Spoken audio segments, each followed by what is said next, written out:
12절부터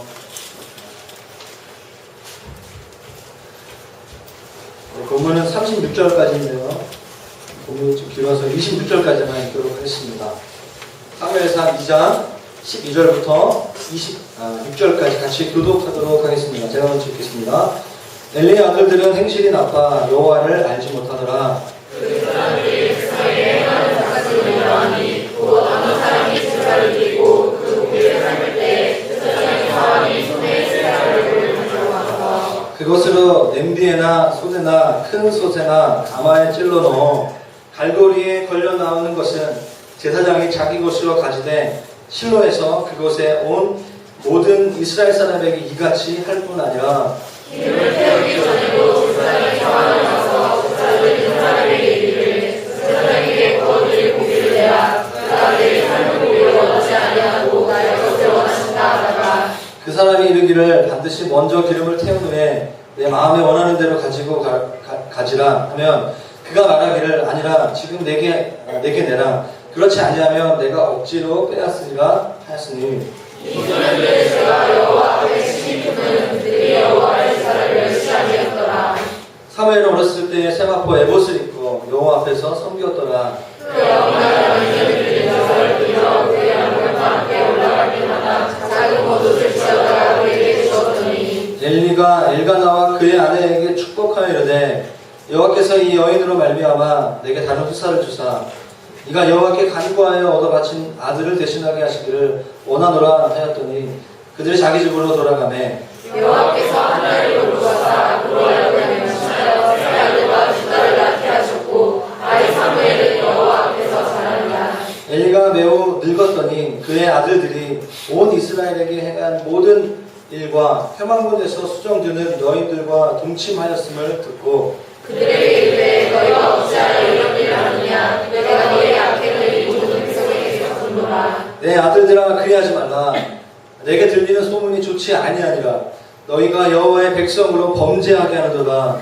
하나님 사람에게 범죄하면 하나님이 창피하시려니와 사람이 사람이 여호와께 범죄하면 누가 그를 위하여 거하게 하냐하되 그들이 자기 아버지를 알지 아니하였으니 이를 여호와께서 그들을 죽이기로 뜻하셨음이니라. 마치겠습니다. 아이 사무엘이 점점 자라매 여호와 사람들에게 은총을 더욱 받더라. 네.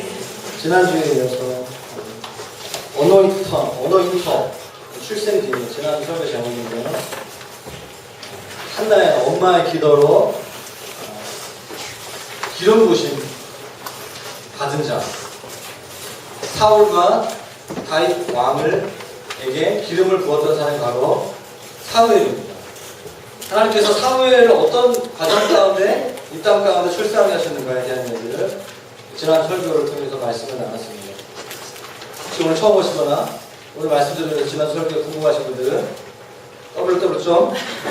www.gbch.net에 들어가시면 잘 들리진 않지만 나름대로 열심히 설교하고 있는 제가 지난주 설교를 하고 있는 걸 보고 계시죠.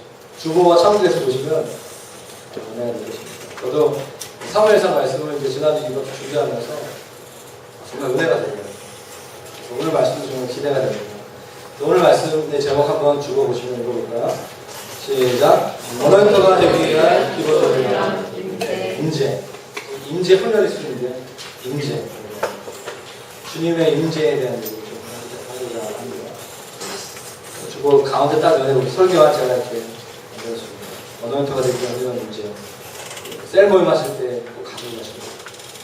주보를 낮추고 가시는 분들은 셀 모임 안 하시는 분들이라 제가 생각합니다. 셀 모임 하실 때 적으시고 여기 보면은 교재 말씀을 나눔이 있습니다. 세 가지 특히 오늘 말씀에 대한 질문인데 셀 모임 하실 때 나누시고 잘하시는 줄 알고 있는데 한번 다시 강조해보겠습니다.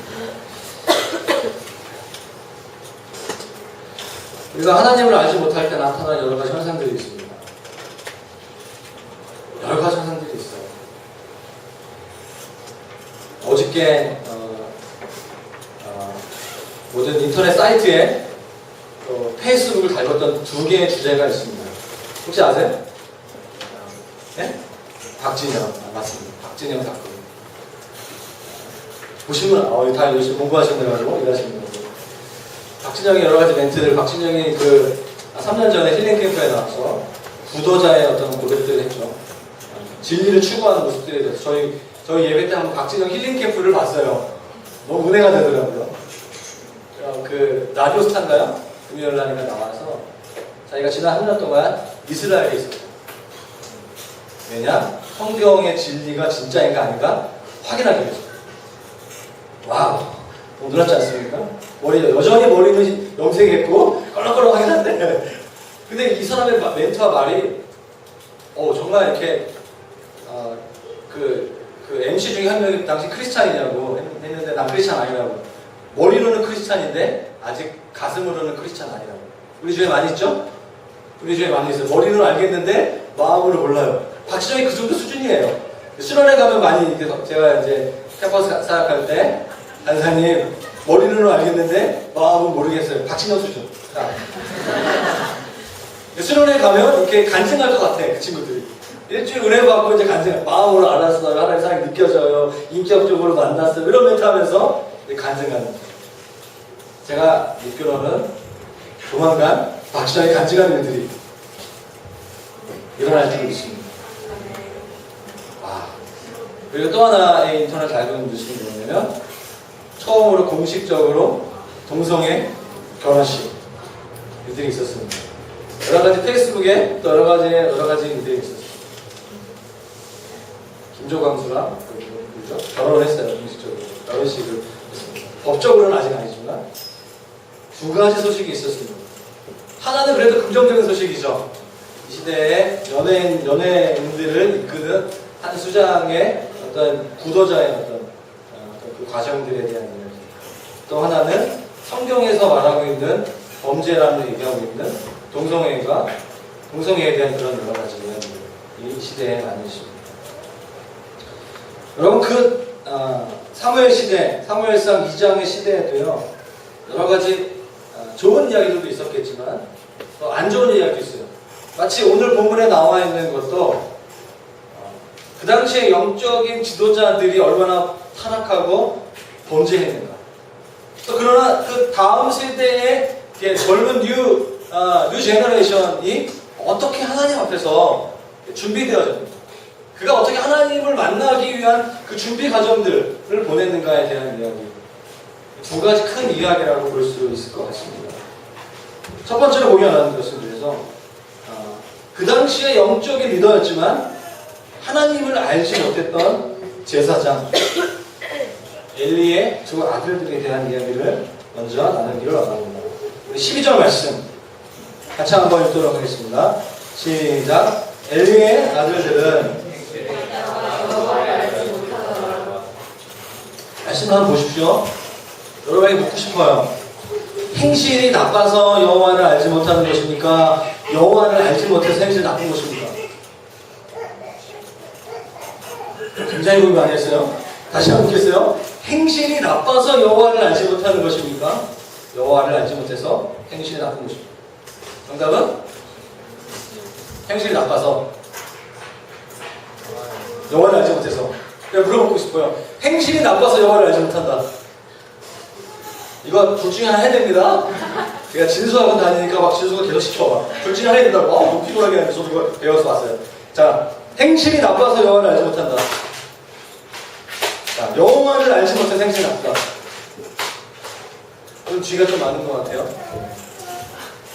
여러분 개역 한글에 보면요. 다른 번역으로 보면 행실이 나빠를 이렇게 표현하고 있어요. 불량자. 공동 번역에 보면 정말 이게 망난이라고 합니다. 깡패. 오늘날로 말하면 깡패. 여러분 깡패들 중에서도 여호와를 아는 사람이 있을까요? 없을까요? 있어요. 의외로 많아요. 대형교회에 한두 명씩 있습니다. 그분들이 간증집에 많이 하고 다니는 한국교회로 막 다니는 중인데요. 망나니들 중에서도 여호와를 아는 사람이 있습니다. 옆에 보십시오. 예전에 망나니, 좀 심한 불량자, 저는 행실이 나쁜 사람이었어요. 정말 행실이 나빴습니다. 오늘 저희 아버지 회갑잔치가 있거든요. 칠수님 회갑인가요? 네, 깜짝 뭐 교양이 없다고 욕하지 마시고 실수 순간적으로 헷갈린 거예요.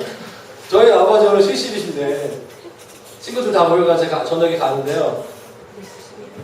오늘 아침에 목사 기도하는데 아버지 굉장히 고맙더라고요. 행실이 나쁜 저를 인내하시고. 저희 아버지가 한때 새벽기도 열심히 하셨을 때가 제가 오늘 말씀에 나와 있는 것처럼 행실이 나쁠 때, 불량스러울 때, 그때였던 것 같아요. 제가 듣기로는 행실이 나쁜 사람들이 중에서도 여호와를 아는 사람이 있습니다. 그러나 여호와를 아는 사람들은 제가 듣기로는 행실이 나쁠 수 없어요. 믿습니까? 믿습니까? 안 믿는 사람 도대체 뭘 믿는 사람들이 모르겠는데. 자, 오늘 말씀 제가 보면서 말씀 나누도록 하겠습니다. 13절 말씀에. 그래서 여호와를 알지 못해서 행실이 나쁜 것입니다. 오늘 본문에 나와 있는 12절에 엘리의 아들들, 13절에 그 제사장들, 17절에 이 소년들. 대명사는 다른데 똑같은 사람들을 호칭해서 얘기해요. 엘리의 아들들, 제사장들, 이 소년들이라고 얘기하고 있습니다. 근데 하나님께서 17절 말씀에 이 소년들의 죄가 한번 읽어볼까요? 시작. 여호와 앞에 심히 크면 그들이 여호와의 제사를 멸시하니라. 12절, 13절부터 나와 있는 그 죄의 목록이 있지만 결론적으로 한 단어로 얘기하면 여호와를 알지 못했던 그 엘리의 제사장들은 그들의 그 하나님 앞에서의 죄를 한마디로 요약하면은 하나님 앞에서의 그 제사를 무시했다는 거예요. 중요하게 여기지 않았다는 거예요. 멸시했다는 것입니다. 여러분의 여호와의 제사를 멸시한다는 것의 의미를 말씀드리기 전에 그 당시 제사에 대한, 제사장의 역할에 대한 얘기를 잠깐 나누도록 하겠습니다. 엘리의 아들들의 이름은 홈니와 비느하스죠. 엘리는 그 당시에 대제사장이었어요. 제사장을 잘 모르는 사람이라고 해도 제사장은 알 수 있겠죠? 제사장 중에 가장 큰 제사장이죠. 제사장 중에 리더인 것이죠. 하나님의 음성을 듣는 구약시대에, 특별히 사사시대에 제사장은 하나님과 인간 사이의 죄로 물든 그 사이를 대신 중지하는 역할을 감당하는 사람들이 제사장이었어요. 그 중에 대제사장이 엘리였어요. 그 대제사장의 아들이 홈니와 비느하스였다는 것이죠. 제사장은 레위인들이 할 수 있었어요. 야곱의 셋째 아들인 레위 족속의 자녀들을 통해서 하나님께서 그 레위인들을 제사장으로 세우셨습니다. 그 중에 모세의 형인 아론 계열의 레위인 자녀들 중에서 아론의 자녀들에게 더 제사장의 역할들을 감당하게 하셨죠. 그리고 그 중에서 1년에 한 번씩 용키프라고 해서 그 대속죄일이라는 날이 있는데 한 명만이 여호와의 그 지성소 앞으로 들어갈 수 있었어요. 그 일을 했던 사람이 바로 대제사장이었던 것이죠. 이스라엘 공동체에 수백만 명이 되는 이스라엘 공동체의 가장 최고의 영적 지도자가, 하나님의 인재를 경험한 영적 지도자가 바로 대제사장이라는 것이죠. 하울도 좀 나자.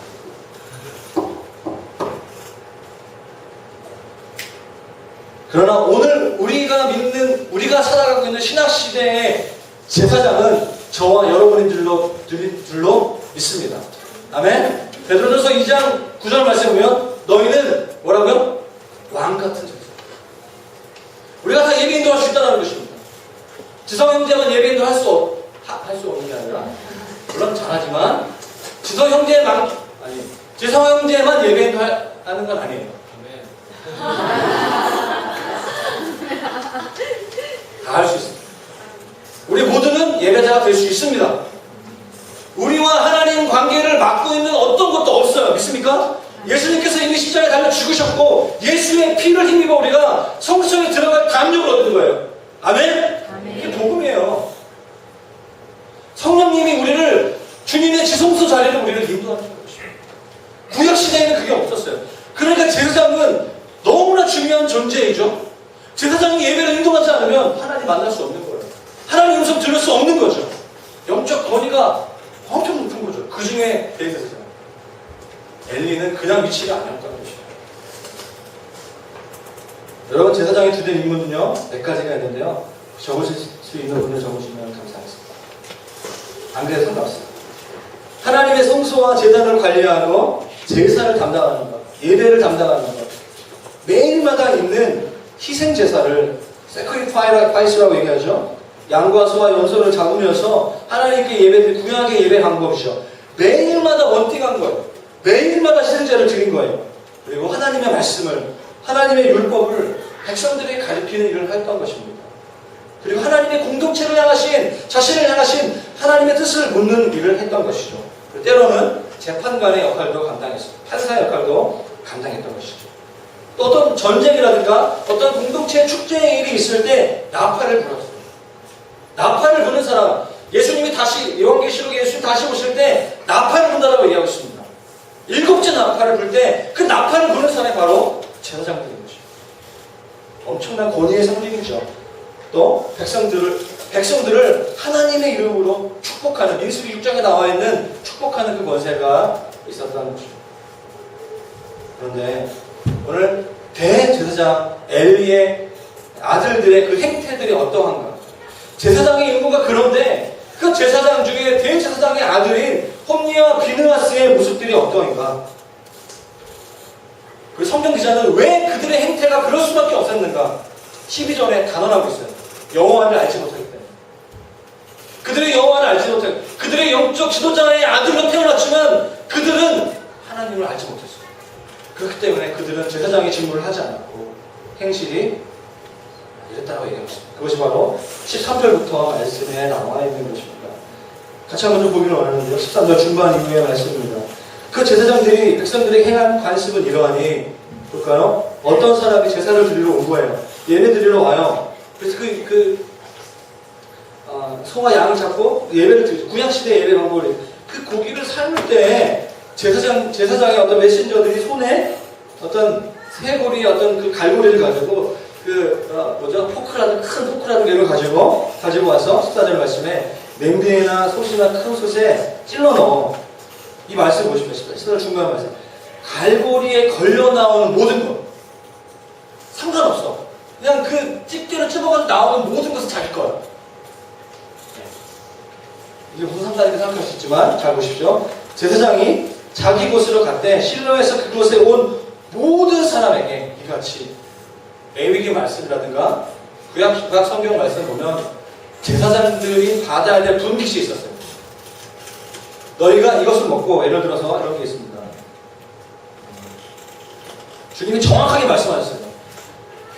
우리는 잘 모를 수 있는데 제사장들은 분명히 알았던 게 뭐냐면, 첫 나들, 그리고 짐승의 첫 새끼, 첫 수확물 대신 바친 돈, 백성들이 제사할 때의 요제물, 성경에 요제라는 말이 있는데 흔들면서 드리는 예물을 요제라고 얘기하고 있습니다.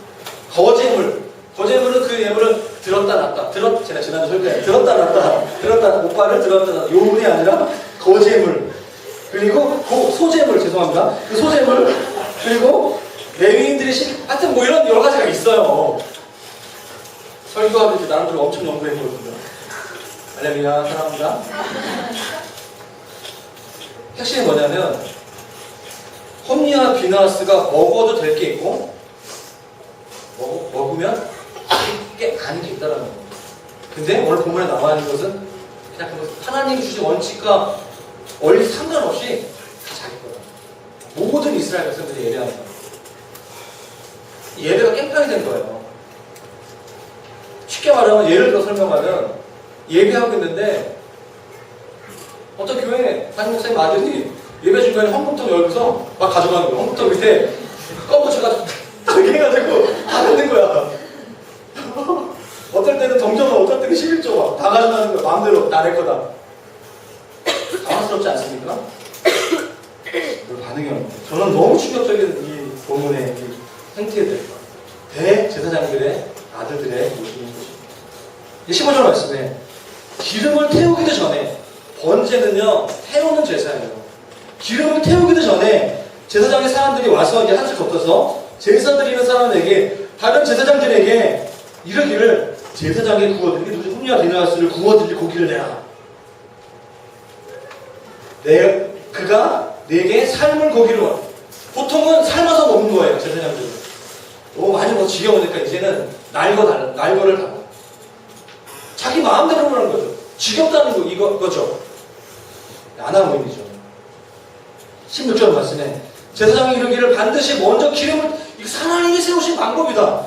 예배자는 예배는 이렇게 드려야 되는 것이다. 내 마음에 원하는 대로 가지라 하면 그가 말하기를 아니라. 지금 돼요. 조급한 거예요. 지금 당장 내가 지금 누구 아들인데 내놔라. 그렇지 않으면 내가 억지로 빼앗어. 자기가 하나님이 돼요.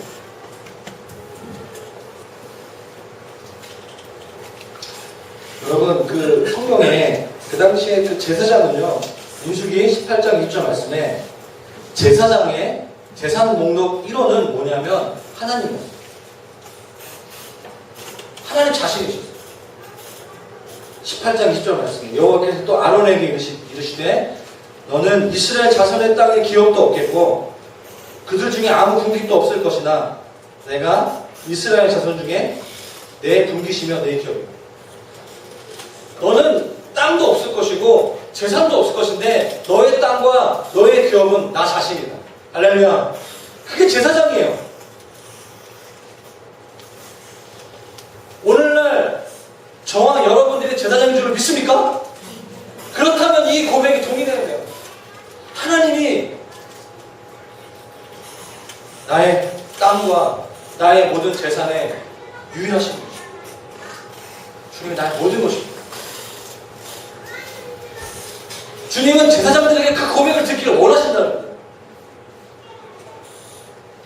근데 참 감사한 거는 주님이 단지 그 고백만 듣고 맨날 굶어 죽고 집도 없고 하지 않으셨어요. 성경을 보십시오. 주님은 제사장들이 먼저 하나님을 사랑하고 하나님으로 만족하는 그 부르심 앞에 하나님만의 전부이십니다. 그 고백을 듣기를 원하셨지만 다른 재산도 굉장히 많이 허락하셨어요. 많이 주세요. 첫 아들도 주고 백성들이 가지고 온 그 예물들을 받게 하시고 그리고 땅도 주세요. 레위인들에게 48개의 그 성읍 중에 한 성읍이 13개의 땅을 주세요. 굉장히 많은 땅을 레위인들에게, 제사장들에게 주셨습니다. 오늘날에도 예를 들어서 전인사역자에게로 간다고 하더라고요. 주님이 땅 주세요. 저는 경험이 없지만, 지금은 없지만 땅도 주실 거라 믿습니다. 자식도 주셨어요. 월급도 주셨습니다. 풍성하게 주셨어요. 그러나 주님이 저희 가정에게 원하는 것은 하나님이 저의 삶의 가장 소중한 분이십니다. 하나님만 나의 사랑의 유일한 분이십니다. 그 고백을 듣기 원하시는 거죠. 믿습니까? 여러분도 마찬가지라는 거예요. 전임 사역자, 평신도 사역자는 없다는 것이요. 우리 모두는 따라해보겠습니까? 왕같은 제사장입니다. 하나님은 그래서 우리에게 하나님 한 분만으로 만족한다는 그 고백을 갖기 합당하신 겁니다. 우리가 아까 들었던 예배 가운데 하나님 정말 찬양과 모든 민족과 찬양을 받기 합당하신 분이십니다. 그 고백을 주님이 기뻐하시는 거죠.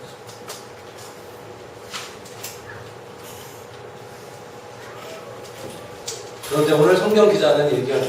왜 홈리와 비나스가 그 지경이 되었을까? 제사장, 대제사장의 아들로 태어났는데 여호와를 알지 못하게 됩니다. 영적인 직분을 가지고 있는 제사장조차도 타락하게 된다. 반대로 말하면 이 세상의 어떤 직분 자체만으로는 우리의 영적 신분을 보장해 줄 수 없다는 것입니다. 요한복음 1장 11절 말씀, 영접하는 자 곧 그 이름을 믿는 자에게 하나님의 자녀가 되는 권세입니다. 이는 혈통으로나 육정으로나 사람의 뜻으로 된 것이 아니라고 얘기하는 것이에요. 믿습니까? 내가 목사님의 아들로 태어났기 때문에 구원받는 게 아니라는 거예요. 내가 교회에 오랫동안 다녔다는 그 이유 하나만으로 내가 지금 담임 목회를 하고 있기 때문에 나의 앞으로의 평생의 신분을, 영적인 신분을 나의 아이덴티티를 보장해 줄 수 없다는 것입니다. 오늘 엘리 제사장의 아들들이 그것을 우리에게 말씀하고 있는 거죠.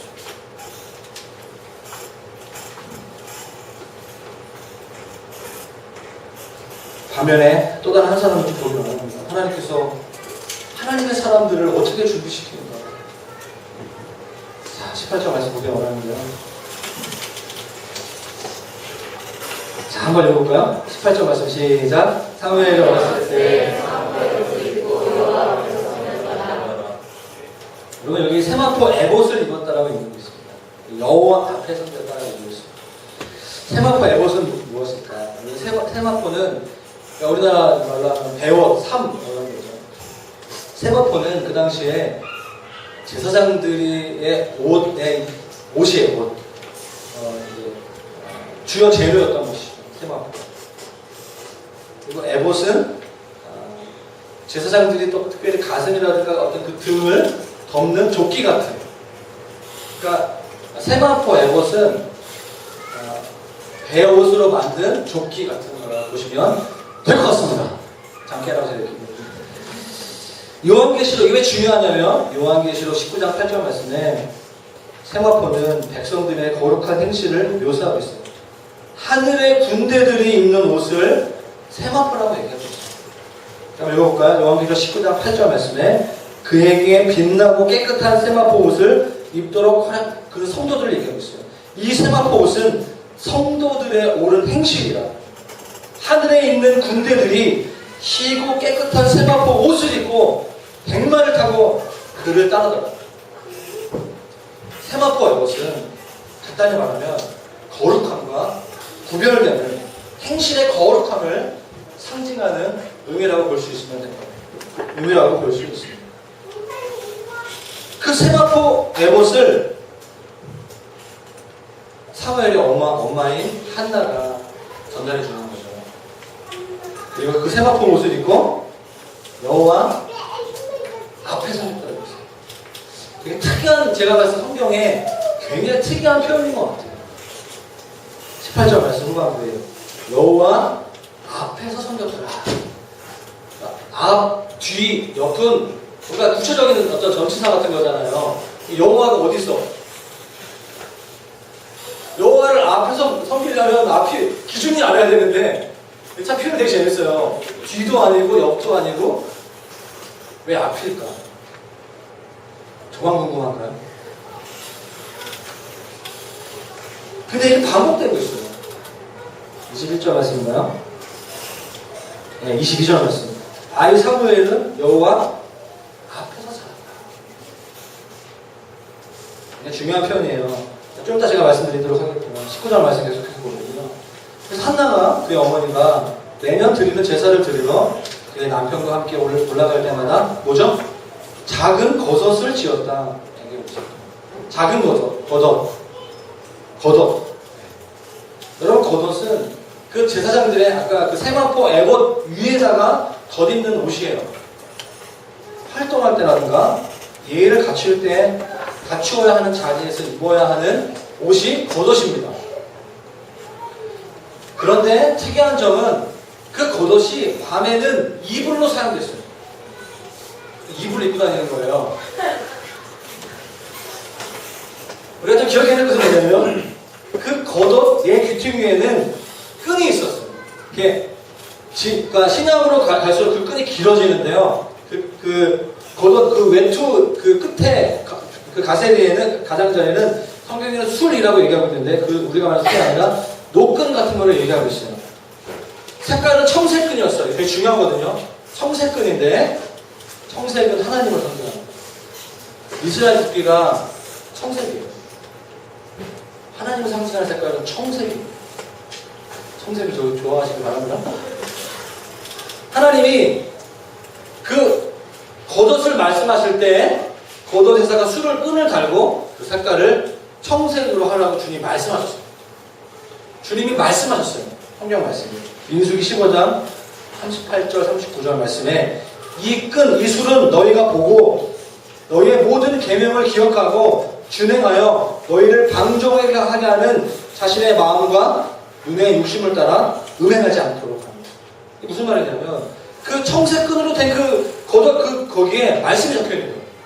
쉐마, 레마의 말씀이 그 말씀이 적혀 있는 성경 구절이 있으면서 그 옷을 입고 그 옷을 깔고 잘 때마다 거룩한 하나님의 말씀을 묵상하면서 은행과 너의 마음과 눈의 그 욕심을 따라 음행하지 말라고 주님께서 말씀하셨던 것이죠. 지금으로 말하면 이제 뭐 제가 이집트 선교사님 집에 가니까 그 방마다 말씀이 적혀 있어요. 화장실에도 있고 부엌에도 있고 정말 여기에도 참 이렇게 신기하다 할 정도로 그런 장소들에 말씀이 딱 이렇게 있어서 말씀이 딱 눈에 들어요. 마치 그런 것처럼 말씀 앞에 살고자 하는 그 어떤 하나님의 어떤 모습이 바로 겉옷이라는 것이죠. 정리하면 세마포 겉옷과 작은 겉옷을 입고 자라는 사무엘은 거룩함과 말씀의 훈련을 하면서 살았다는 것입니다. 오늘 말씀 한 구조만 잘 찾아봤으면 좋겠는데요. 디모데후서 2장 말씀입니다. 같이 한번 좀 이렇게 남겼죠. 디모데후서 2장 20절에서 22절까지 말씀입니다.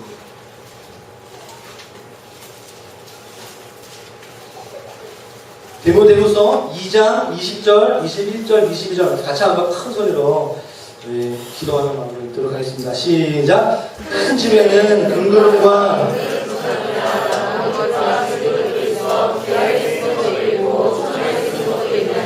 그러므로 누구든지 이런 것에서 자기를 깨끗하게 하면 이 쓰는 것이 되어 거룩하고 주인의 쓰심에 합당하며 모든 선한 일에 예비함이 되리라. 또한 그대가 청년의 정욕을 피하고 주의 깨끗한 마음으로 부르는 자들과 함께 그와 믿음과 사랑과 화평을 가져라. 아멘.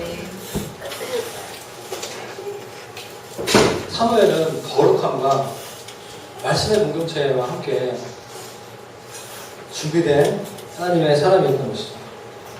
오늘 다시 본문으로 돌아와서 20절과 21절을 보면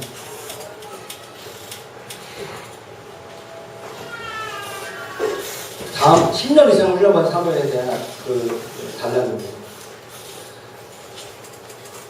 아들을 그렇게 훈련시킨 한나를 보면서 엘리가 엘가나와 그의 아내 한나에게 축복함을 이죠.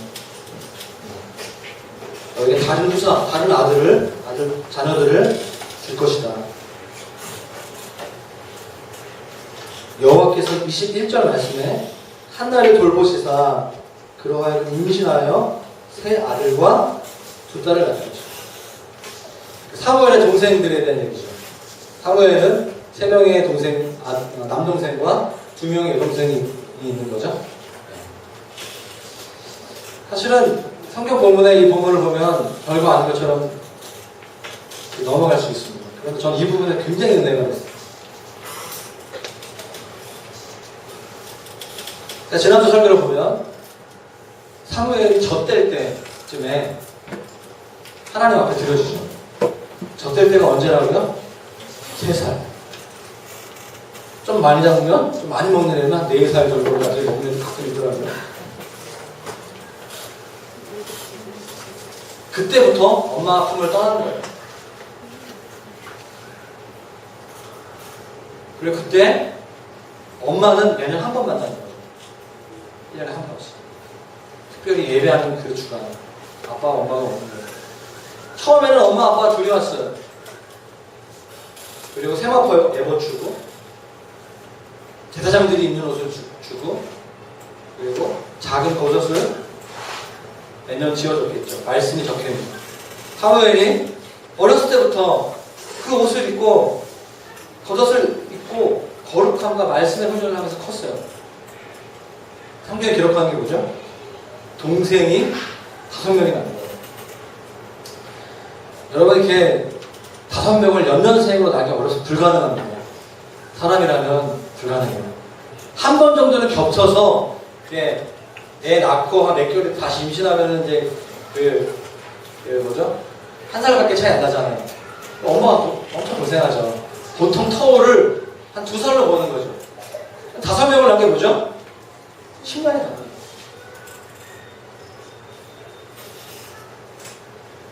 엄마가 매년 오다가 사무엘 입장에서 묵상해 보십시오. 엄마가 매년 한 번씩 봐요. 몇 년 있다가 자기가 이제 말도 하고 초등학교 입학할 때쯤 되니까 하나님께서 이제 자신의 사랑하는 자식을 지닌 사무엘을 돌아보시사 그에게 아들을 주시는 거죠.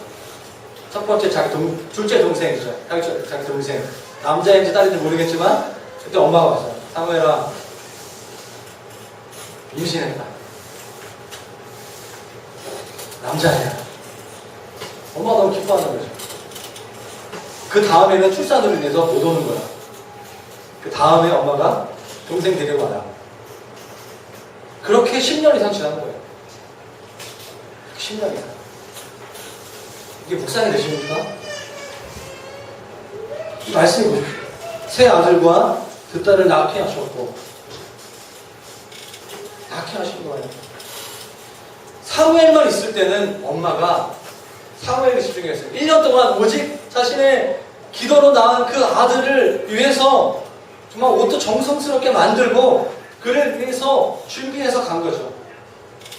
둘째 낳고, 셋째 낳고, 다 넷째, 여섯째를 낳을 때는 사람이 제정신이 아니에요. 할렐루야? 여러분 나중에 이제 자매님들 지금 되게 멀쩡해 보이시는데 이제 한 둘, 셋 해쯤 나면 주일예배 거의 폭탄 맞고 주일예배 이 11시 예배에 맞춘다는 것이 정말 놀라운 일입니다.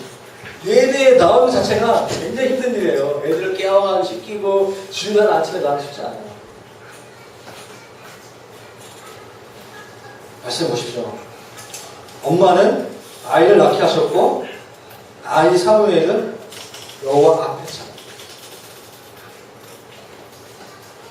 사무엘의 아이덴티티는 여호와 앞에 차. 여호와 앞에. NIV 성경으로 보니까 In the presence of Lord, of the Lord. 여호와의 임재 앞에서. 임재 앞에서. 사무엘은 한 4살, 5살 때부터 10대까지 하나님의 3장, 다음 주에 설명할 건데요. 사무엘 3장 하나님의 부르심이 있을 때까지 적어도 10년 정도, 최소한. 사무엘 2장과 사무엘 3장까지의 기간은 동생이 이렇게 많이 나오죠. 엘리의 두 아들들의 그 아이덴티티는 12절 말씀에 여호와를 알지 못함. 사무엘의 아이덴티티는 여호와 앞에서 참. 오늘 성경이 말하는 핵심 메시지입니다. 하나님이 하나님이 이 시대에 기름 부으시는 사람들, 또 다른 사람들 가는 곳곳마다 도시와 열방 가운데 하나님 나라를 세우기 원하는 자들, 그 언어원태를 세우기 원하시는데 하나님 그 사람들이 여호와 앞에서 잘하게 됩니다. 다시 말하면 주 임재 안에서. 네, 찬양이 가져옵니다. 보이세요? 주 임재 안에서. In His presence. 너무 마음에 들어. 그래서 50까지 나왔어요. 너무 잘 팔려가지고. 예전단 책인데요. 찬양집인데요. 주 임재 안에서. 내가 이집트에서 선교사님들 같이 식사하는데 허수 선교사님이 식탁 기도하는데 딱 그 아이들 4명이잖아요. 딱 이 멘트를 날려요. 왜냐면 얘들아 주님 바라보고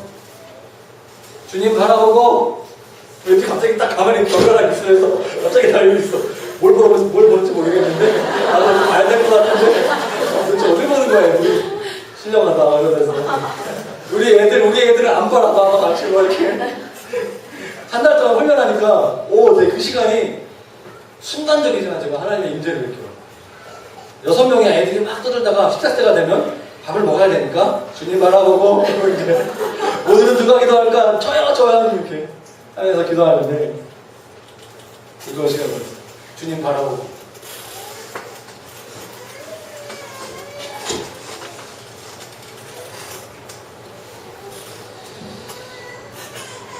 여러분 사무엘이 10대 때 적어도 10년 동안 주님 여호와 그 앞에서 잘했던 그 경험들, 영적 외로움들 한번 생각해 보시겠어요? 엄마와 아빠를 1년에 한 번 만나요. 단 한 주 만나는 거예요. 사무엘이 사무엘서에 나와 있는 위대한 하나님의 선지자였고 마지막 사사였고 기름 부은 사람이었지만 그 애가 어린 시절이 있었어요. 사춘기를 지나면서 깊은 절망과 외로움과 인생의 궁금함과 하나님을 만나고 싶은데 아직 하나님 못 만났잖아요. 그 몸부림 가운데 하나님의 임재를 사모하는 그 사무엘의 어떤 마음, 심령. 내 말씀 묵상하면서 주님 저에게 사무엘의 심령을 주십시오. 그 어린 시절 사무엘의 그 심장을 저에게 주십시오. 주님 뭐라 하신 줄 아세요? 그러마. 그런 금요일날 제가 설교집도 여기서 하는데요. 갑자기 거짓말이 아니라 내가 설교가 은혜롭게 하려고 하는 게 아니라 저 그런 거 잘 못하거든요. 아시죠? 눈물이 나기 시작하는데 통곡이 나는 거예요. 모르겠어요.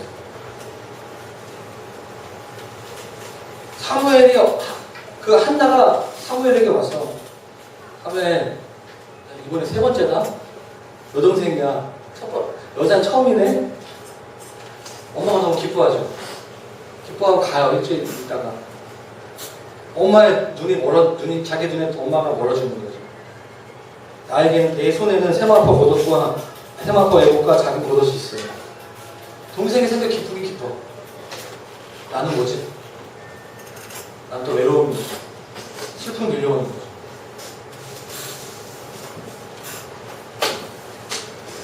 선교사 자녀들에게는 아픔이 있어요.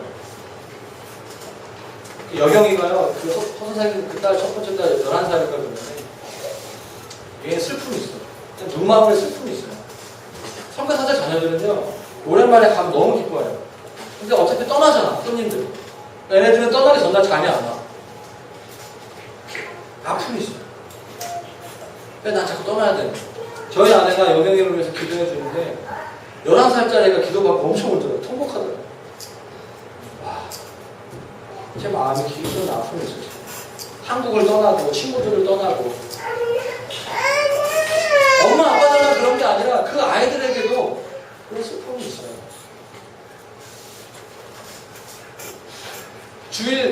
제가 정말 이렇게 주일 예배가 목회자들에게는 피크잖아요. 초긴장 상태예요. 금요일 저녁이 되면 제가 막 히스테리 불러요. 저희 아내한테. 설교 준비 잘 될 때 굉장히 너그러지는데 준비 안 되면 굉장히 민감해져요. 주일 사역 마친 뒤에 오는 깊은 영적인 탈증이 있어요. 깊은 공허함이 있어요. 솔직히 말해. 외로움이 있어요. 뭔가 이게 만신창이가 돼요. 이번 수요일 날 홍대 캠퍼스 모임하고 오는데 막차 끊겨가지고 전차 끊겨가지고 밤 11시 40분 차 타고 내려왔어요. 집에 오니까 1시 반이에요. 그냥 잠을 안 자고 1시 반에 오면 상관없는데 잠깐 잠이 들었다가 다시 깨워가려고 차 타고 오는데 진짜 피곤합니다. 진짜 피곤합니다. 직장인들 중에서 교사들이 교사가 일찍 끝날 줄 알고 교사했는데 업무가 많네? 배구 시합으로 부르고 남자 항상 없다고 다 부르고 와가지고 모든 일 끝나니까 8시, 9시 아무도 학교에 남은 사람이 없어. 수희 아저씨밖에 없어. 그때 그 무서움과 그 외로움을 야근할 때 집에 갔는데 아무도 없어. 배고픈데 라면밖에 없어. 물론 라면 맛있긴 하지만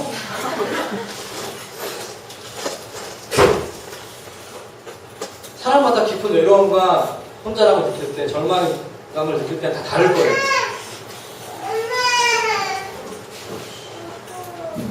여러분 이거를 아셔야 돼요. 그 순간 주님이 우리를 기다리시는 거예요. 주님은 이 주일 예배 가운데도 임하시지만 그때 주님이 계십니다. 하나님 사무엘이 그런 사람으로 주시시고 큰 5번 동생들이 생길 때마다 그의 외로움과 그 상실감과 고통은 더해지는 거죠. 제가 주님께 사무엘의 심정 주십시오. 그러마 주님이 저에게 그 사무엘의 그 아무도 없다라는 그 어떤 깊은 절망감을 물론 기뻐요. 물론 감사해요. 불어도 찾아오는 것이 얼마나 여러분. 성경은 그 마음을 이렇게 얘기하고 있습니다. 상한 심령. 상한 심령. 다윗이 성적인 범죄를 행하죠. 닷세바를 범하죠. 그리고 그가 회개하면서 참회하면서 쓴 시가 기도문이 시편 51편입니다.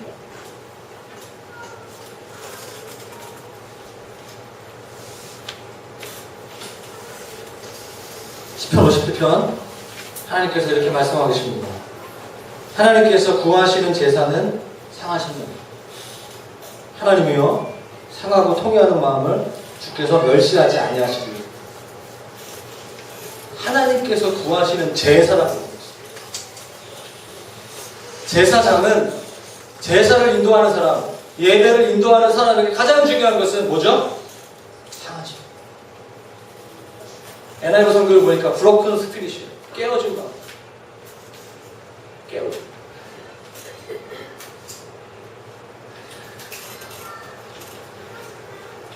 하나님께서 홈리와 비느하스를 평가하시면서 그들은 여호와의 제사를 멸시했다는, 다시 말하면 그들은 상하신 힘이 없다는 거예요. 깨어진 마음이 없다는 것입니다. 자신들이 하나님 앞에서 어떤 범죄를 했는지 모른다는 거예요. 하나님이 다윗의 그 51편의 그 시편을 통해서 하나님이 원하시는 제사는 화려한 예배, 스킬 있는 예배가 아니라 상한 심령이라고 말씀하셨던 것은 뭐냐면, 주님, 나는 죄인입니다. 나는 왕이지만 나는 무너진 왕입니다. 나는 하나님 앞에서 범죄한 사람입니다. 나는 돌이킬 수 없는 죄를 범했습니다. 나는 주님이 아니면 소망이 없는 사람입니다. 주님은 이렇게 표현하고 계십니다. 상하고 통회하는 마음을 멸시하지 않으십니다. 똑같은 표현을 쓰고 계세요. 여호와께 드리는 그 예배를 홈리와 비느하스가 멸시했다는 것이죠. 그러나 주님은 상한 마음으로 드리는 예배자들의 예배를 멸시하지 않으시고 받으신다는 것입니다. 하나님께서는 그 임재 훈련을 사무엘을 통해서 행하신다는 것이죠. 여러분, 죄 중에서도요, 돌이킬 수 있는 죄가 있고 돌이킬 수 없는 죄가 있어요. 신학성경에 말하는 성령을 해방하는 죄는 돌이킬 수 없어요. 성령께서 지금 우리 가운데 오셔서 우리에게 회개의 영을 주시면서 돌이키라 말씀하시는데 자기 의지와 자기가 완고한 마음으로 돌이키지 않는 거예요. 오늘 홈리와 비느하스도 돌이키지 않아요. 25절 말씀에 엘리가 아버지 엘리가 자식들의 그 범죄한 이야기를 들어요. 단지 예배에서 단지 자기에게 좋은 것을 얻고자 하는 그 자녀들의 이야기뿐만 아니라 말씀을 보면 회막 눈에서 수종드는 여인들과 동침하는 거예요. 성적으로 범죄한 것이죠. 예배 인도자들이 예배당 앞에서 성적인 범죄를 했다는 것입니다. 여러분, 아들의 할 일은 아버지의 말을 듣는 거죠. 아버지 엘리의 말을 홈리와 비느하스가 듣지 않았어요. 귀로는 들을지 모르지만 마음 깊이 듣지 않았어요. 아버지의 말을 듣지 않는 자녀들은 망하게 되어 있습니다. 영적 자녀들은 영적 아비들의 말을 들어야 됩니다. 분명히 선포해요. 저희는 성경 말씀에 나와 있는 성령의 음성을 들어야 돼요. 육신의 아버지들이 육신의 자녀들을 말씀으로 사랑하고 양육해야 돼요. 잠언 4장 말씀에 아들에게 주는 아비의 훈계에 대해서 얘기하고 있어요. 이렇게 얘기하고 있습니다. 10절 말씀에, 잠언 4장 10절 말씀에 내 아들아 들으라, 내 말을 받으라. 그리하면 내 생명의 해가 길리라. 아들이 아버지의 말을 듣지 않으면 일찍 죽는 거예요. 오늘 말씀에 나와요. 한번 돌아가서 보십시오. 3장 3장의 말씀.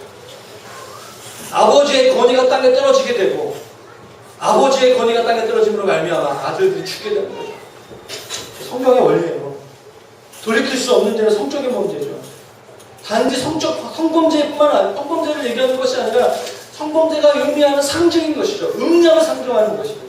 주님과의 친밀함에 끼어졌을 때 마지막 끝이 성적인 범죄, 우상숭배라는 것입니다. 한국의 가장 큰 범죄는 지금 성적인 범죄예요.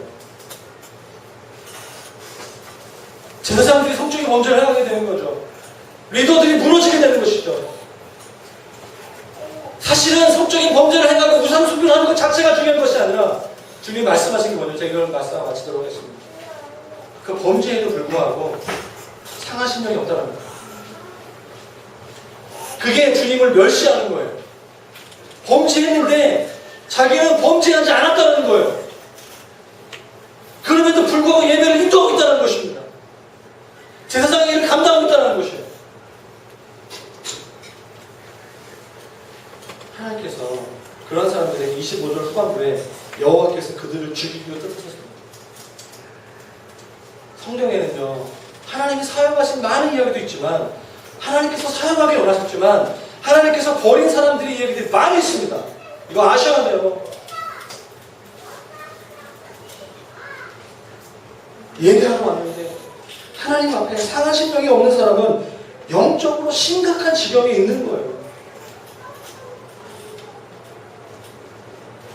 잠시 후에 찬양 부를 건데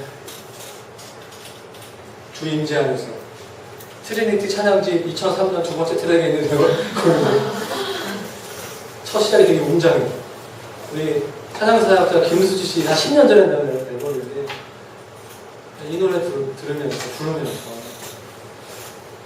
하나님께서 하나님 인재를 다시 회복해 주십시오. 이 교회 가운데 성도들 가운데 하나님의 인재를 회복시켜 주십시오.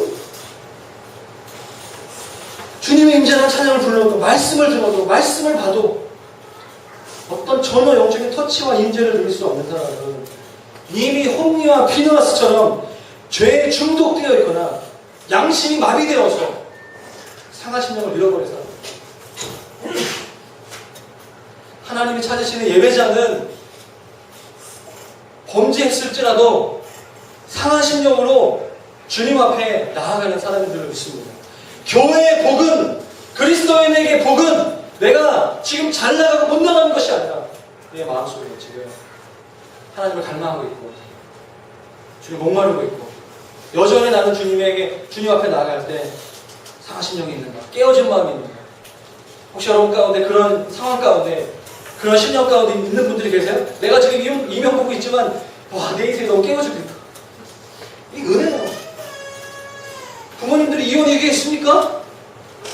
내가 지금 우울증인지 조울증인지 왔다 갔다 하는 사람들이 있어요? 내가 정말 기도할 수밖에 없다. 그게 은혜예요. 교회에는 항상 어려움이 있습니다. 제가 믿기로는. 교회에는 병자들이 모이는 곳이. 할렐루야. 나도 병자, 너도 병자, 우리도 병자. 목회자는 이걸 알아야 돼요. 왜 교회에 이렇게 성도들이 힘들어? 힘든 사람들이 있기 때문에 목회자에게 상한 심령이 있다. 주님 나에게 주님 감사합니다. 이럴 때 목회가 행복한 것이죠. 아멘? 목회가 행복한 거예요. 감사한 거죠. 여러분에게 어떤 상한 심령이 있으세요?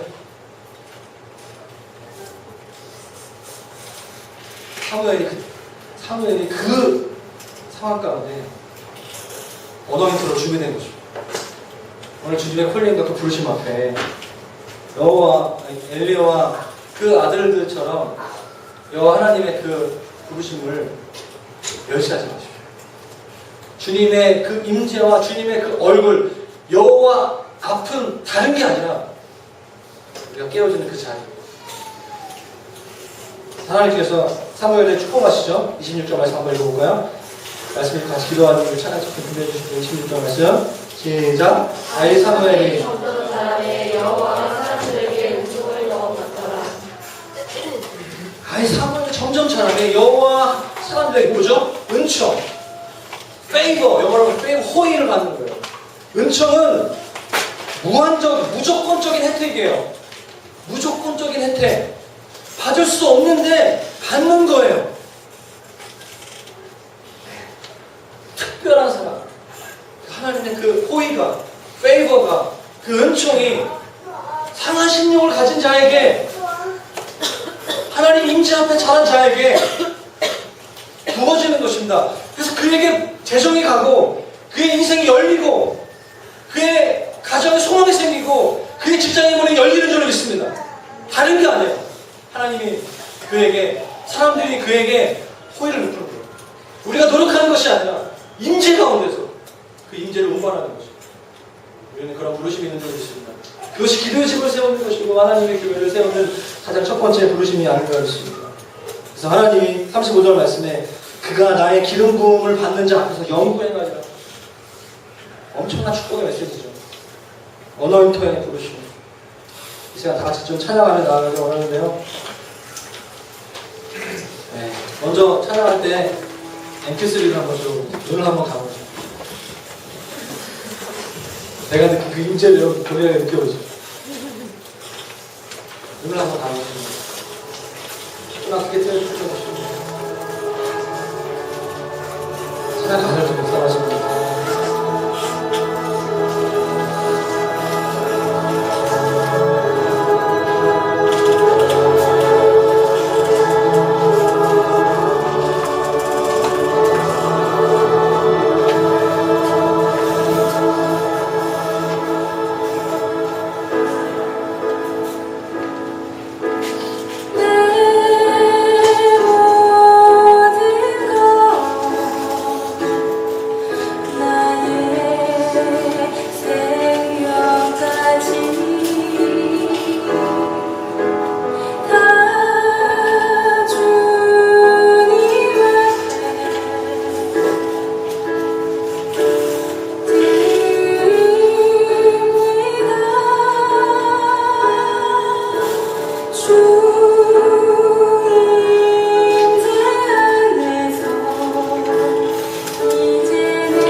따라 부르신 분들은 부르시고 기도하시고 제가 끝날 때까지 주님의 임재 안에 살겠습니다. 주님의 그 초청과 부르심을 살겠습니다. 찬양하신 분들은 찬양하시고 기도하시고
찬양으로 한번 나갔으면 좋겠습니다.